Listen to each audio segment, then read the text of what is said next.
Hello everyone, welcome back to another episode of r/RegularRevenge. In today's episode, a teacher's revenge on cheaters. Mess about with my flight? That'll cost you millions of dollars. Tell us not to call the cops, then fire me for calling security? Thanks for the paid year plus vacae, better benefits and far higher pay rate. Before we get started, make sure to subscribe so you will never miss a video. So let's get started. A teacher's revenge on cheaters. I was teaching a high school music appreciation class in the 1990s. The class consisted of advanced students who were able to get into some kind of special program because of my class, and of students who really had no particular ambition and were only there for a credit. As the year went on, I noticed that some of the less ambitious students sat near advanced students on test day and just happened to make a high score on the test each time. The thing that made this situation really suspicious was that those less ambitious students didn't put much effort into learning in the meantime and rarely knew any answers upon being asked a question. Those students assumed that I was not aware of their activities. I was, but had not yet devised a plan to catch them. Then one day I had an idea. I made 4 versions of the multiple choice test. The questions were the same, but the answer choices were in different orders. For example, one test may have the following: 7. Which classical era composer wrote some of his greatest works after going deaf? A. Haydn, B. Beethoven, C. Mozart, D. 50 Cent. Another would say 7. Which classical era composer wrote some of his greatest works after going deaf? A. Haydn, B. Mozart, C. 50 Cent, D. Beethoven. The correct answer is Beethoven. The correct letter for the first example is B, whereas the correct letter for the second example is D. I would get chuckles from the advanced students when they read 50 Cent as an option. After grading the tests, obviously some who copied their neighbors' answers failed the test, while the advanced students made their usual good grades. When the tests were returned to the students, pandemonium broke out. Some were seeking justice for the great wrong that had been committed against them. One young man in particular brought his test to the front of the class and said very loudly and excitedly, "I got the same answer she got. I got the same answer she got. I got the same answer she got." I then calmly said, "Bring me her test and let's see." As the class quieted down, I had the student read a question and tell the answer he gave. "I put B," he replied. "What is B on your test?" I asked. "Mozart," he answered. I then followed with, "What is B on her test?" That's when it hit him like a ton of bricks. He tucked his head in embarrassment and returned to his seat with an embarrassed grin. "You got me, Mr. OP." The advanced students were laughing at their cheating classmates, and the cheaters were laughing at the situation. The cheating students didn't automatically become great students after that, but I hope that maybe 1 or 2 tried a little harder. I saw some of my students after graduating and going to college, and they told me that they took a required music appreciation class in college, and it was an easy A after having had my class. Mess about with my flight? That'll cost you millions of dollars. A long time ago I took a trip to Turkey on their national carrier with my girlfriend. When attempting to return home, I was told that they had overbooked the flight and there was only 1 seat left. Rather than abandon each other, we were told we could catch a flight the next day instead, so we agreed to that.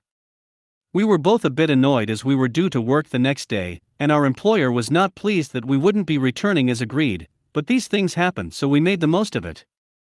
We had to find accommodation, as where we had staying had been booked, and pay as much for a single night as we'd spent on the entire rest of the 3-day trip though. The next day we turned up at the airport only to be told that my ticket had expired and I was supposed to fly yesterday. I explained the situation but was told that it was my problem, not theirs.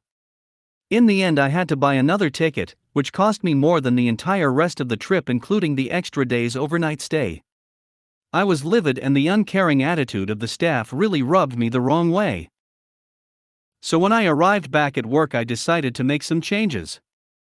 Both my girlfriend and I were working in international events organizations, and we decided to avoid using this company in our respective organizations. I also canceled existing flights booked using them and switched to other providers. This alone cost them tens of thousands of dollars. I did a rough calculation when I left that role a couple of years later and worked out that my boycott alone had cost them almost $300,000, and as part of my handover notes, my experience with them was thoroughly chronicled along with instructions to avoid using them at all costs. Many years later, I'd forgotten all about this until, when catching up with old colleagues, I was introduced to the person doing my old job, and she updated me on some of the places events had recently been held, and when she was telling me, she said, except for Turkey, of course.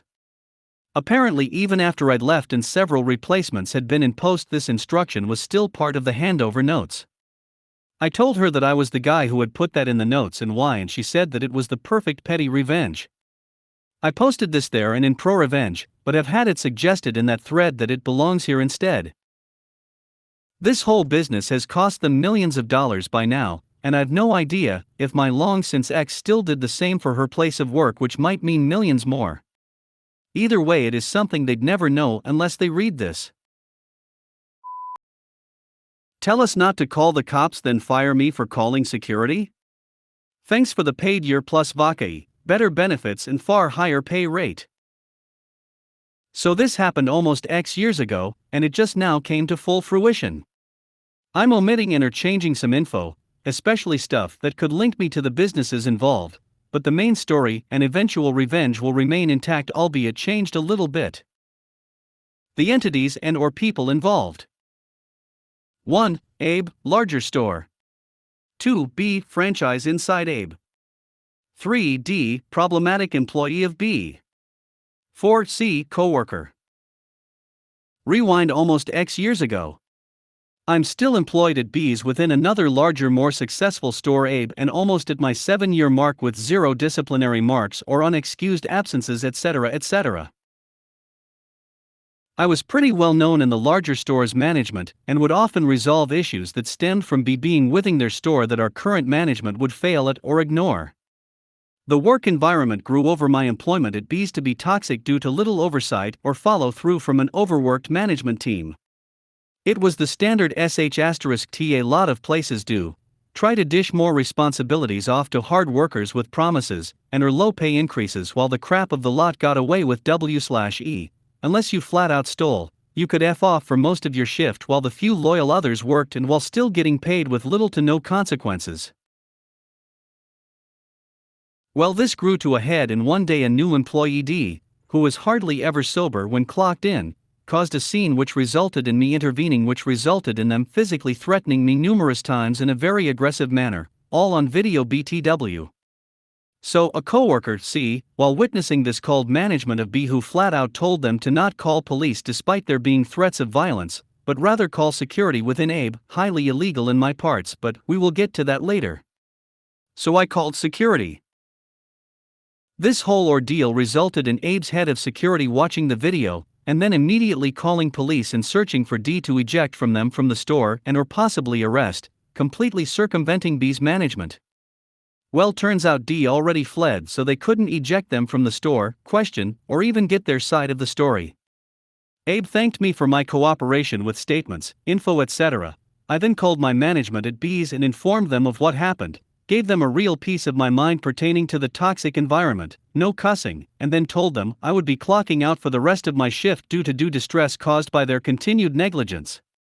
They agreed that would be best, and I left. I was then informed the next day by phone from B that I was being terminated. I calmly said I understood and requested in writing why my employment was being terminated via mail or email. They agreed, and I said thank you and hung up. This caused quite a stir within Abe's, and they expressed how upset and confused they were on how I was being treated to B. Well, the next day I get that email from B, and it says I was being fired for calling security and contributing to a dangerous situation. Okay, cool. You want to play it that way? Fine. I got right to work getting my ducks in line for the eventually appeal I knew they would file against my initial unemployment claim. Witnesses, pictures, events I had catalogued, etc. The whole shebang. The day comes when the judiciary calls me, and I plead my side of the case. After a long phone where I meticulously laid out how disorganized and toxic my work environment was over the course of my employment and got information on how to submit evidence, etc., I thanked the agent, and we ended the call. About 3 weeks later, I get a letter from the local government saying that they ruled in my favor.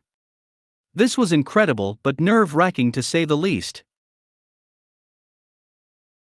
I knew B would file their last right to another appeal, and this time, I would have to do actual court. But on the other hand, this means since there was still a full-blown pandemic going on, I got K up front from past DUI payments and much more money a week going forward than I ever received at a job in my life. But B did eventually file their right to a second appeal. The day of court arrives, and due to the even worse state of the pandemic now, it's held over the phone. The judiciary asks me if I want my witnesses to be present during me and B's questioning, back and forth, etc. I said no because I believed their testimony would be the same regardless, and the trial went on. Well, surprise, surprise, turns out whatever overworked employee B put in charge of submitting their evidence dropped the ball and zero info was sent to the local government, or sent to the wrong branch. B's representative states they have the evidence on their computer and can send it right now. Judge informs them that that would be illegal, and they were required to send in any evidence 2 weeks ago. Judge then really goes at them for obviously not being familiar with the conditions and laws pertaining to this trial, that it was their responsibility to inform themselves or, actually read the paperwork they sent explicitly stating them. At this moment I was air fisting while this was going on and muting my phone so they didn't hear Peggy Hill like "Ho yes." So with their evidence being non-existent, and my witnesses being very much real and pissed off, the trial pretty much went in my favor, and their rep continued to act pretty entitled, annoyed and unaware/unapologetic of their ignorance of local laws, like telling an employee, who feels scared for their physical safety, to not call 911 lol. I don't think B's rep once said "Thank you, you're welcome, your honor, sir," or "ma'am," etc. the entire trial. Well, time comes and my witnesses did even more than I thought. They shed light on situations I was not even privy to and even corroborated a lot of what I presented and more. My favorite part was when the judge asked, "They told you not to call the police," and the subsequent frustration from the judge after the witnesses confirmed. The trial ends and we're informed the ruling will be mailed to each of us in another 3 weeks. So, 3 weeks passes and I get a large letter informing me that again, I won the appeal, and it even went on to explain in detail the laws that my employer was ignorant of, ignored, or refused to comply with, which was even more than my initial research and testimony showed. I finally felt relief and got to enjoy the rest of my vacation or paid mental health sabbatical with enough money to pursue other avenues of work, at my leisure, with no worries of retribution or having to pay the local government back. This ended up with me eventually taking on far less hours at much higher pay rate in a different field I'd had my eye on, which has raised my quality of life so freaking much. Fast forward to now, Abe has bought out B and took over majority control due to B's inability to generate revenue with a continual revolving employee/management door, I wonder why. LOL, and has extended an offer for my original job, title, etc. back with a substantial pay increase/benefits package with far less hours to commit to, and with an in-writing statement saying that if in the future I want a full-time contract with even better pay/benefits than my current offer, they are fully prepared to sign me on, would be thrilled if I choose to cross that bridge, etc. The real cherry on top is that B failed to disconnect me from some groups, among other things, after firing me, so they got to see my new job announcement, my old coworkers and new management from Abe excitement around it, and there is nothing they can do about it, LMAO. Oh, and I framed that last letter detailing my final victory. I don't usually get to win much in life, but now I got a reminder of AW hanging on the wall. Oh yeah.